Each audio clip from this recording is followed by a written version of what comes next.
warahmatullahi wabarakatuh. Teman-teman, kembali lagi bersama channel YouTube Zulfikar 2 ya.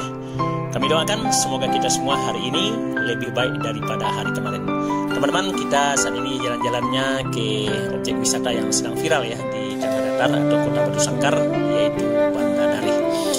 Teman-teman, lokasi dari Banda Dari ini juga berdekatan dengan objek wisata Banda Gadang ya. Jadi bagi teman-teman yang mau berkunjung ke objek wisata Banda Gadang, silakan cek di kolom deskripsi dan kita akan cantumkan linknya. Bagaimana keindahan dari Banda Dari ini dan bagaimana keunikannya, silakan Anda tonton videonya sampai akhir ya. Namun jangan lupa Anda support channel ini dengan cara like, komen, dan subscribe dan tekan tanda loncengnya. Selamat menyaksikan.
Rahasia iya aja.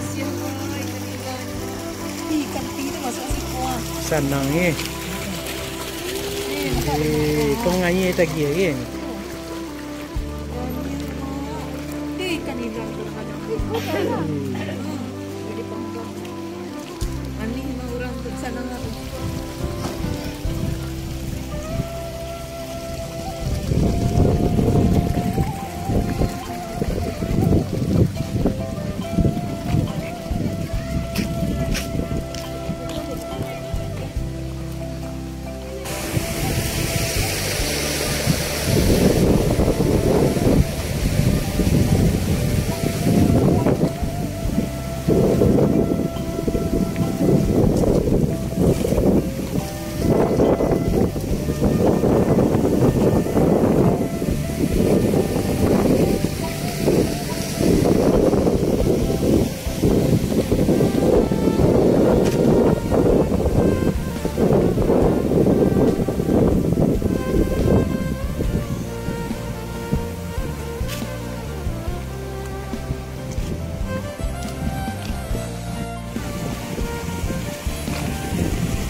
Teman-teman, kita sudah sampai di ujung ya, dan melihat keunikan dari objek wisata ini sambil mencari tempat duduk.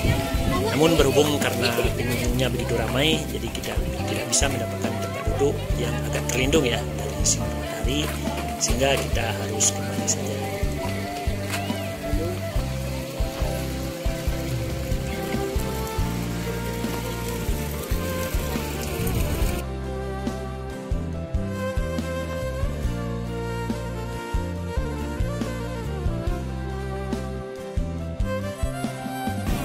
Itu aja rumah rancak.